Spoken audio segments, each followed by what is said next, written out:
எஃப்ஹெச்பி kitchen நேயர்களுக்கு பணிவான வணக்கம். இன்னைக்கு நம்ம எஃப்ஹெச்பி கிச்சன்ல டே 7 டயட் பத்தி பார்க்க போறோம். இந்த டே 7 டயட் வந்து வெள்ளரிக்காயை சார்ந்து இருக்க போது. வெள்ளரிக்காவை காலையில இருந்து சாயங்காலம் வரைக்கும் எந்த அளவுல எடுத்துக்கிட்டா நம்ம உடலுக்கு என்ன நன்மைகள் அப்படிங்கிறத பார்க்கலாம். வெள்ளரிக்கால பல நன்மைகள் இருக்கு. குறிப்பா சம்மருக்கு எடுத்துக்க வேண்டிய உணவு இது. இதுல நிறைய நியூட்ரியன்ஸ் இருக்கு, ஆன்டிஆக்சிடன்ட்ஸ் இருக்கு, நீர் சத்து இருக்கு, உடல் எடையை குறைக்கிறதுக்கு உதவுது, பிளட் சுகரை கண்ட்ரோல் பண்ண உதவுது, நம்ம டயட்டை பேலன்ஸா வச்சுக்கிறதுக்கு வெள்ளரிக்காய் ரொம்ப உதவுது. எப்போதும் போல காலைல 7 AM போல ஹாட் வாட்டர் எம்டி ஸ்டொமக்ல குடிக்கணும். அதுக்கப்புறம் 30 மினிட்ஸ் ஆஃப் எக்ஸசைஸ் மேண்டட்டரி. இப்போ நம்ம பிரேக்ஃபாஸ்ட்டுக்கு வெள்ளரிக்காய் வச்சு சுவையான அக்கி ரொட்டி எப்படி செய்யலாம் அப்படிங்கிறத பார்க்கலாம்.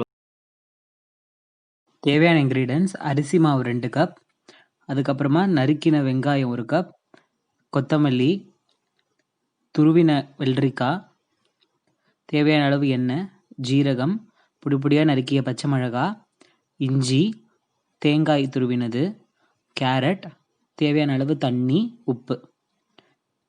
இப்போ ஒரு பாத்திரத்தில் அரிசி மாவு, வெள்ளரிக்காய், வெங்காயம் அப்புறம் எல்லாத்தையும் சேர்த்து நல்லா பிசைஞ்சிக்கலாம்.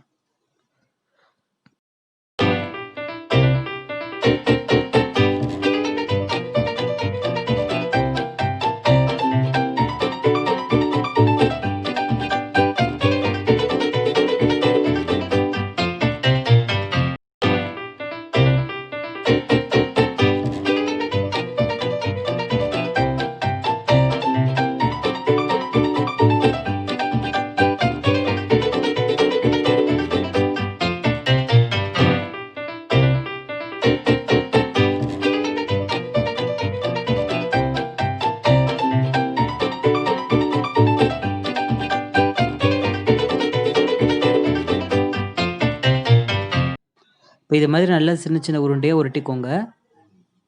அதுக்கப்புறமா ஒரு அடுப்பில் டைரெக்டாக தட்டிடலாம்.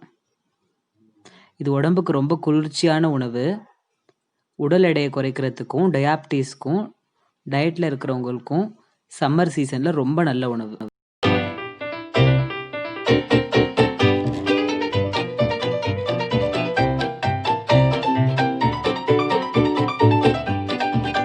லஞ்சுக்கு ஹெல்த்தியான வெள்ளரிக்காய் கூட்டு எப்படி செய்கிறதுன்னு பார்க்கலாம்.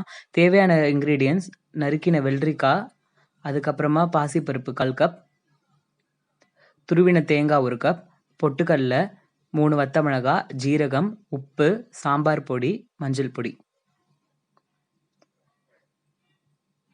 இப்போ இந்த வெள்ளரிக்காயில் பாசிப்பருப்பு போட்டு மஞ்சள் பொடி, உப்பு, தண்ணி ஊற்றி ஒரு 5 நிமிஷம் வேக வச்சுக்கணும்.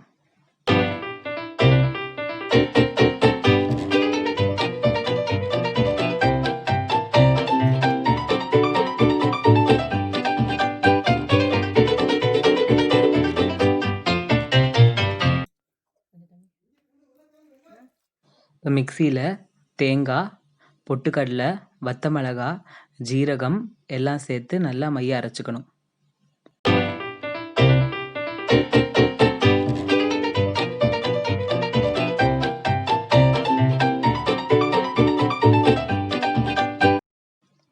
ஒரு பாத்திரத்தில் கொஞ்சம் தேங்காய் எண்ணெய் ஊற்றி கடுகு, உளுத்தம்பருப்பு போட்டு நல்லா தாளிச்சுக்கணும்.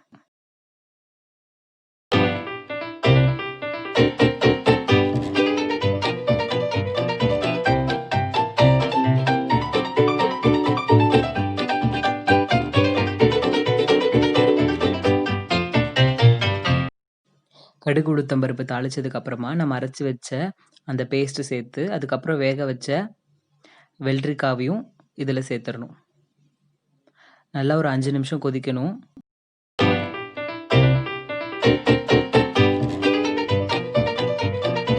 கொதிச்சதுக்கு அப்புறமா அதில் கொஞ்சம் கருவேப்பிலை சேர்த்துக்கோங்க.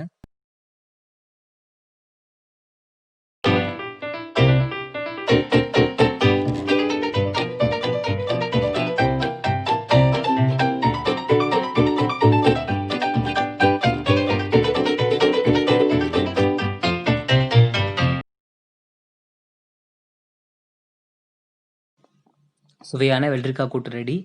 டின்னருக்கு 2 சப்பாத்தி சாப்பிட்லாம். இது மாதிரி இந்த நாளில் வெள்ளரிக்காவை சேர்த்து நம்ம நோய் எதிர்ப்பு சக்தியை அதிகரிச்சுக்கலாம். லைக் பண்ணுங்க, ஷேர் பண்ணுங்க, சப்ஸ்கிரைப் பண்ணுங்க, பெல் பட்டனையும் ப்ரெஸ் பண்ணிடுங்க. நன்றி. நாளைக்கு ஒரு டயட் இன்கிரீடியன்ட்டோட மீண்டும் சந்திப்போம்.